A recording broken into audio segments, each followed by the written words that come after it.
ჩვენ რას ვითხოვთ სახელმწიფოსგან ნარკოპოლიტიკის მიმართულებით და რა გზა აქვს არჩეული ჩვენს მთავრობას ამ მიმართულებით. ზოგადად რა გამოცდილება გვაქვს ზოგადად საქართველოს როგორც დამოუკიდებელ სახელმწიფოს და მანამდე საბჭოთა კავშირიდან კიდე რა ტრადიციებით მოვდივართ. ჩემი აზრით, საერთოდ ორი მიდგომა არსებობს ამ თემასთან დაკავშირებით. ერთი არის, რომ სადაც თავარი მიზანი არის, რომ ნაკლები ადამიანი მოკვდეს. მე ვემხრობი ნარკოპოლიტიკაში იმ მიდგომას, სადაც სახელმწიფოს ამოცანა არის, რომ ნაკლები ადამიანი მოკვდეს. არსებობს მეორე მიდგომა, რომელსაც ჩვენი სახელმწიფო მისდევს, ესე რომ ვთქვათ, და რომელიც ეწინააღმდეგება პირველ მიდგომას. ეს დადასტურებულია ბევრი საერთაშორისო მაგალითით, პრეცედენტები არსებობს და ყველაფერი. მეორე არის ადამიანის სხეულში მოლეკულების დევნის პროგრამა. ჩვენ რაღაცნაირად ფანატიკურ ნადირობას გავს თითქოს ეს ჩვენი ნარკოპოლიტიკა ადამიანის სხეულში. რაღაცა ტიპის მოლეკულებზე ნადირობას და ამას ეწირება ადამიანთა სიცოცხლე. ამას ეწირება ადამიანთა თავისუფლება, ამას ეწირება ადამიანთა ოჯახები და რაც ყველაზე მთავარია, ეს ჩვენ გვიჯდება ბევრად უფრო მეტი, ვიდრე დაგვიჯდებოდა ნორმალური მიდგომა ადამიანის სიცოცხლის გადარჩენის. აი მაგალითად, როდესაც საუბრობთ კაცრ ნარკოპოლიტიკაზე, ჩვენ არასდროს არ ვარკვევთ იქ, რომ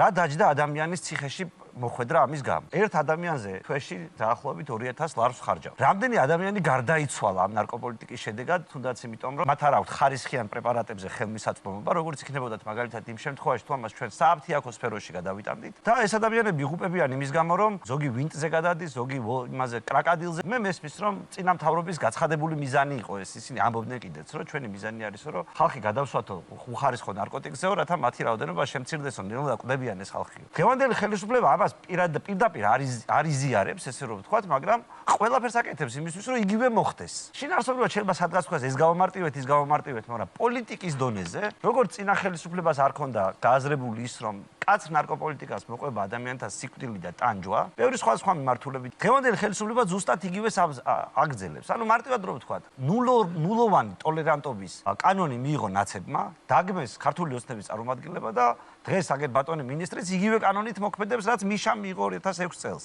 დღესაც იგივე ნაირად ვუდგებით ამ საკითხს და ფაქტობრივად უარყოფთ თანამედროვე სამყაროს მიღწევებს.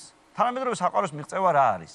რომ შევეშვათ დასჯას, მოდი ამ ხალხს სხვანაირად მივხედოთ და მივცეთ საშუალება იმისი, რომ თვითონ გადარჩნენ, ისე რომ ნაკლები ზიანი მიაყენონ საკუთარ თავს, ნაკლები ზიანი მიაყენონ ამ საზოგადოებას, ჩვენ საზოგადოებას და ნუ დავტვირთავთ დანარჩენ საზოგადოებას კიდე ადამიანების ერთი ხო ტყუილად ტანჯავთ ვიღაცას და მე იმ ადამიანების ციხეში ტყუილა შენახვით. და ჩვენ ამას მოუწოდებთ, სულ რაც მოვედით მის მიერ, რომ თავი დავანებოთ ნაცების პერიოდის ნარკოპოლიტიკას.